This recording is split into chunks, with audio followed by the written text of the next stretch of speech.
Olá, tudo bem? A palavra de Deus é assim, Amós 8, verso 11. Eis que vem dias, diz o Senhor Deus, em que enviarei fome sobre a terra, não de pão, nem sede de água, mas de ouvir as palavras do Senhor. Como esse dia ainda não chegou, vamos continuar ouvindo as palavras do Senhor. Vamos orar? Grande Deus, nos abençoe, estudar a tua palavra, nos dê sabedoria, livra-nos do mal, em nome de Jesus. Amém. O título do nosso estudo de hoje é Cidadania Celestial. A palavra de Deus nos diz que no Gênesis capítulo 3, verso 7, então formou o Senhor Deus ao homem do pó da terra.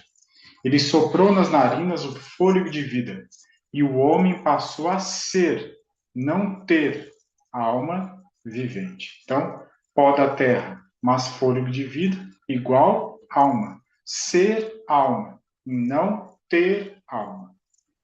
A Bíblia está nos apresentando um Deus temporal. Ele está conosco no jardim do Éden, criando o casal. Ele não saiu de uma atemporalidade. Ele está no tempo juntamente com os seus filhos. Então, a Bíblia nos apresenta um Deus temporal. Nós somos a alma vivente, não temos uma alma. Isso é o que a Bíblia nos diz. Por isso, em Lucas 3, verso 38, Adão é identificado como filho de Deus.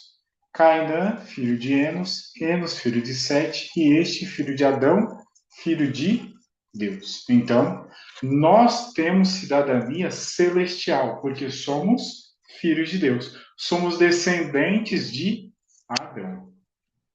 Filipenses 3, verso 20, o apóstolo Paulo diz: Pois a nossa pátria está nos céus, de onde também aguardamos o Salvador, o Senhor Jesus Cristo. Então, quando Jesus voltar nas nuvens dos céus, levar os salvos, estaremos na pátria nossa nos céus. Mas ali é um período de 1000 anos. Depois vamos voltar para essa terra transformada, uma nova terra. E Apocalipse diz: Deus habitará com eles. Eles serão povos de Deus, e Deus mesmo estará com eles. No mesmo tempo, sem atemporalidade. É tudo simples como a Bíblia nos apresenta. Como temos então esse Deus bem próximo, desde a criação até a redenção e por toda a eternidade, Filipenses capítulo 4, verso 6, Paulo escreve: Não andeis ansiosos de coisa alguma, em tudo, porém, sejam conhecidas diante de Deus as vossas petições, pela oração, pela súplica, com ações de graças. Nossa fé deve crescer de certa forma que ao pedirmos a Deus em nome de Jesus, sendo da vontade do Senhor, já tenhamos um sentimento de gratidão pela oração atendida. Então, um Deus imanente, um Deus próximo.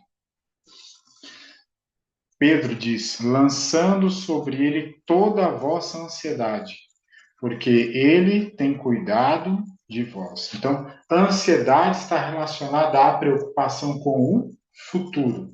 Aonde devemos lançar isso? Sobre o Senhor. Ele vai cuidar de todas as coisas. Nós precisamos orar e confiar. Faz parte do plano de Deus conceder-nos, em resposta à oração da fé, aquilo que ele não outorgaria se não pedíssemos assim. Então, devemos orar. Coisas que aparentemente podem ser simples ou mais complicadas, todas devemos dialogar, orar a Deus em nome de Jesus. Irmãos, sede meus imitadores e observai os que andam segundo o modelo que tendes em nós. Então, Paulo tinha um relacionamento próximo com o Senhor. Então, ele diz que nós devemos imitar a ele.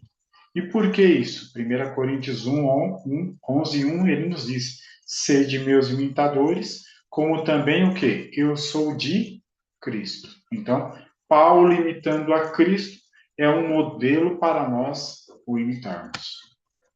Mães, estais certas de que disciplinais devidamente vossos filhos durante os primeiros anos de vida. Os 3 primeiros anos de vida, Não lhes permitais formar suas vontades e desejos. A mãe deve ser mente para os filhos. Então, assim como Paulo é um modelo porque ele segue a Cristo, os pais também são modelo quando estão seguindo a Cristo para os filhos. Então, filhos imitam os pais que estão no Senhor. Nos primeiros anos de vida, ali é lançado o fundamento. As crianças não têm vontade ou desejo, elas estão submissas à vontade dos pais. As lições que a criança aprende durante os primeiros 7 anos de vida têm mais a que ver com a formação do seu caráter que tudo que ela aprenda em anos posteriores. Os anos fundamentais. Até 3 anos ensinamos muita coisa.